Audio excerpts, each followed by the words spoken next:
है। As a धर्मगुरु मेरा जिम्मेदारी यही है। तो हमारे रामायण में भी लिखा है, साधु अवज्ञा कर फल ऐसा, जरे नगर अनाथ कर जैसा।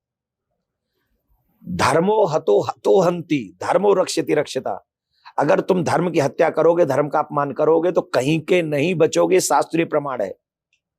अब धीरे धीरे समझ ले, जिन जिन पार्टियों ने सनातन का अपमान किया उनका हाल क्या है।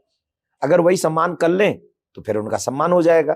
तो जो भी ऐसा करेगा, अगर संवैधानिक पद पे बैठे तो पहले तो मैं चुनाव आयोग से यही कहूंगा, ऐसे लोगों को आजीवन प्रतिबंधित कर देना चाहिए, जिन्हें जो हमारे सनातन को उल्टा सीधा बोलते, अपशब्द बोलते, उनका अपमान करते, ऐसे लोगों को आजीवन प्रतिबंधित होना ही चाहिए, क्योंकि वो संविधान का भी अपमान कर रहे हैं, वो संविधान का भी अपमान कर रहे हैं ना।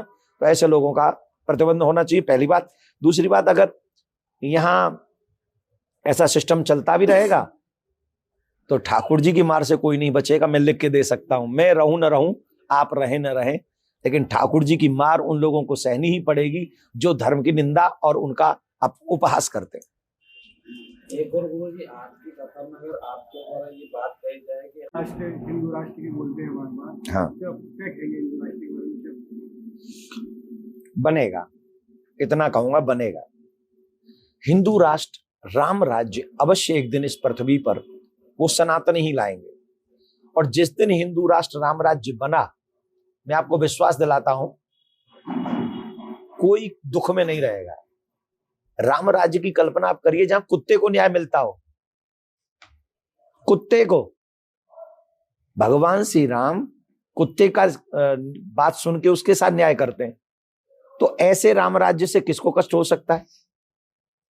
कौन है वो लोग जिन्हें राम राज्य से, हिंदू राष्ट्र से तकलीफ है? वही लोग जो कुछ चाहते हैं, बाकी सबको मार देना चाहते हैं, उन्हीं को तकलीफ हो सकती है हिंदू राष्ट्र और राम राज्य से। मेरी कल्पना बहुत श्रेष्ठ है। राम राज काहू नहीं व्यापा, दैहिक दैविक भौतिक तापा। 3 प्रकार के ताप होते हैं जो आपको कष्ट देते हैं, दैहिक शारीरिक, दैविक देवताओं के द्वारा, भौतिक समाज के द्वारा। राम राज्य की कल्पना, तीनों में से कुछ नहीं होता, किसी को दुख नहीं होता, ये है राम राज्य। तो ऐसे राम राज्य अगर हम सबको मिलेंगे, हम लोगों का भाग्य होगा, लकी होंगे, हमारे बच्चे, आने वाली पीढ़ियां सुरक्षित होंगी। कम से कम 36 टुकड़े तो नहीं होंगे हमारे बच्चियों के। महाराज, मांस बेचने पे अभी प्रतिबंध लगा है मध्य प्रदेश में, ये शराब बंद नहीं होनी चाहिए। मैंने तो भोपाल में ही कही थी ये बात। मैंने तो 2-3 चीजें कही हैं। आप लोगों के माध्यम से एक चीज और मैं बोल देता हूं, अगर आप लोग दिखा सकें तो।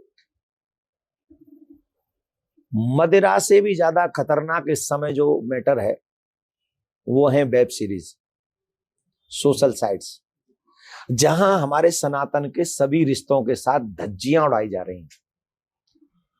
आंटी के साथ बच्चा, मासी के साथ बच्चा, भाभी के साथ बच्चा, कजन सिस्टर के साथ बच्चा। समझ रहे हैं ना? मैं अल्प में कह रहा हूं, मैं शॉर्ट में बोल रहा हूं। आप ऐसी चीजें दिखा दिखा कर हमारे बच्चों से क्या आशा करते हैं? बेटियां हो या बेटे हो, जो भी देख ले गलती से, उनसे आप क्या आशा करते हैं? मैं हाथ जोड़ के साष्टांग दंडवत करके आप सब पत्रकार बंधु, राजनेताओं को, सबको हाथ जोड़ के प्रार्थना करता हूं, एक क्षण गंवाए बगैर ये सब नाटक बंद होना चाहिए। नेट पे से इसलिए बंद होना चाहिए कि हमारी सभ्य समाज ये स्वीकार नहीं करता। हम पावरफुल इसलिए है क्योंकि हम लोग फैमिली में रहते हैं। जहां बहन भाई के साथ में ये सब लीलाएं कर रहे होंगे, तो आप कल्पना करिए हमारा समाज कैसा बनेगा। वो कर रहे हैं पैसे के लिए, दूषित हो रहा है समाज। तो हमें ये सबसे पहले जो वेब सीरीज वगैरह हैं, सबसे पहला काम करना चाहिए, इनको रोक देना चाहिए। और ऐसी फिल्में बनाने वालों पर कोई धारा लगाकर कम से कम 20 साल की सजा होनी चाहिए कि पूरी जवानी उनकी जेल में ही जाए। ऐसी प्रार्थना मैं आप सबसे करता हूं।